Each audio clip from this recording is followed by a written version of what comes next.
86 siap meluncur segera ke lokasi. Terima kasih.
Assalamualaikum warahmatullahi wabarakatuh. Berjumpa lagi dengan saya Unggul Satriadi di acara Bincang Santai. Ranger se-Nusantara, kali ini Bincang kedatangan tamu. Remaja yang luar biasa. Ya, apa aktivitasnya dan siapa dia? Mari kita sambut Mas Marwah. Assalamualaikum Mas Marwah. Waalaikumsalam warahmatullahi wabarakatuh. Alhamdulillah, terima kasih sudah hadir di studio kami di acara Bincang Santai. Sebelum kita bincang santai, silahkan Mas Marwah memperkenalkan diri dulu ke Rangers Nusantara. Ya, silakan. Oke. Assalamualaikum warahmatullahi wabarakatuh. Perkenalkan, nama saya Marwah Saidina Ali, asal Cilangsi, Bogor, asli kampung dari Riau. Sekarang umur 16 tahun dan mondok di pesantren Mahathir Sunnah Tasikmalaya di cabang Ciamis. Baik, ya terima kasih Mas Marwah perkenalannya ya. Jadi 16 tahun dan sudah 30 juz ya, hafal ya. Alhamdulillah. Alhamdulillah. Ini sejak usia berapa? Udah hafal 30 juz. Usia 15 tahun. 15 tahun. Ya, Masya Allah, alhamdulillah 15 tahun udah hafiz 30 juz ya, hafal Quran 30 juz. Nah, Mas Marwah, mulai kapan nih kenal sama Quran, belajar menghafal Quran atau mungkin membaca Quran ini mulai sejak kapan? Boleh cerita sedikit ya, Mas Marwah ya. Silakan.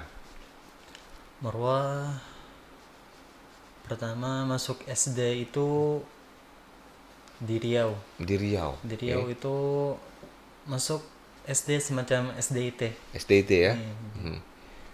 Jadi di sana tuh Marwah sejak kecil udah sering melihat halaqah Quran di sekitar masjid dekat rumah. Oke. Jadi Marwah waktu itu masih kayak gimana ya, masih lari-larian aja di sekitar Lari-larian. masjid, masih kelas Tapi belum mulai baca Quran atau hafal Quran atau belum ya? itu masih baca ikrok di Oh, SD. bahasa Iqra. Sudah mulai ya, Iqra, mulai membaca Iqra. Iqra. Oke. Ya.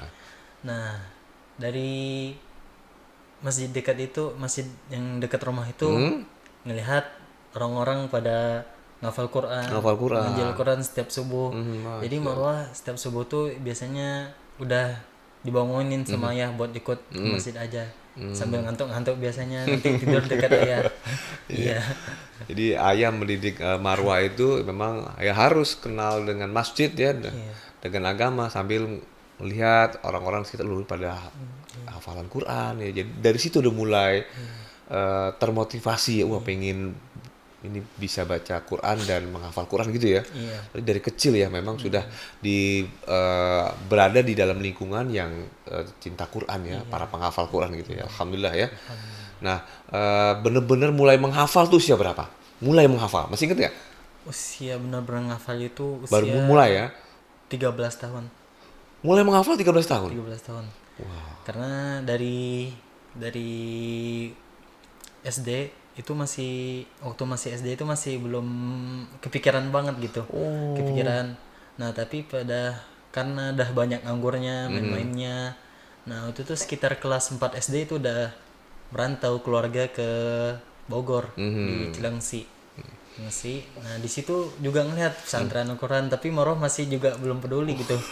Jadi SD itu memang masih main aja gitu ya. Masih main, masih. Ya, belum bener-bener pengen menghafal Quran. Tapi yang paling paling paling mendorong itu adalah orang tua yang selalu ke masjid suruh ngaji ngaji terus. Oke. Lama-lama waktu kelas 6 SD tuh kayak aduh udah mau SMP ini. Maksudnya kan Marwa ya harus punya bekal gitu buat besar nanti. Jadi ya mulailah dimasukin ke pesantren Al-Quran. Ya namanya masuk pesantren ya kadang-kadang betah, kadang-kadang enggak. Jadi Oh, itu terjadi ya. terjadi. Kondisi seperti itu ya, kadang-kadang merasa enak di sini, kadang-kadang nggak enak gitu ya. Iya. Jadi ngafal Quran. Jadi di situ masih ngafal Quran, benerin tajwid Al-Quran untuk kelas 1 SMP. Oke. Nah, terus untuk kelas 1 SMP itu karena pindah pesantren ke pesantren yang ada pelajaran umum, ada pelajaran syar'inya. Jadi kurang fokus ke dalam Al-Quran. Al-Quran ya. Nah, terus masih belajar terus. Nah, kemudian akhirnya di kelas 3 SMP Moroh masuk ke tahfiz Quran. Yang dimana tahfiz Quran itu yang dia tuh hanya memfokuskan kepada pelajaran Al-Quran dan sekitar Al-Quran dan pembekalan ilmu fikih dan ilmu tauhid akidah. Nah, disitulah mulai ya. mulai. Mas Warah udah fokus menghafal Quran. Jadi yang membuat terdorong itu adalah karena mendengar ceramah, mendengar motivasi dari Ustadz, hal-hal yang belum kita ketahui tentang Al-Quran. Nah, dengar nih Mas Marwah, kakak juga hafiz, adik hafiz juga ya? Alhamdulillah. Betul ya? Iya. Wah, boleh cerita nih siapa nih kakaknya, adiknya, bagaimana mereka menghafal Quran, atau mungkin udah punya prestasi dulu kakaknya, adiknya, atau mungkin Marwah sendiri, silakan dalam menghafal Quran. Kalau abang saya itu dia sejak SD sudah senang itu ngafal Quran, baca Al-Quran. Oke. Di pernah waktu itu suatu saat abangnya ini ikut lomba Al-Quran waktu masih SD. Alhamdulillah juara 1. Jadi dari situ mulai ngafal Quran, pesantren keluar. Ini waktu itu masih di luar dulu, masih di Riau. Masih di Riau ya. Abang udah duluan pergi pesantren ke luar Jawa, ke Pulau Jawa. Pulau Jawa ya. Jadi abang duluan ya sudah merantau Quran ya. Berarti abangnya juga udah hafiz juga ya Quran ya. Dengar-dengar juga sudah sering juara aja tingkat nasional maupun internasional ya. Adik gimana? Adik juga menghafal Quran ya? Alhamdulillah. Laki-laki semua ya saudaranya ya? Semua. Penghafal udah 30 juz belum, Adik? Kalau adik masih tahap menghafal Quran. Ya, alhamdulillah. Jadi memang benar-benar keluarga hafiz ya.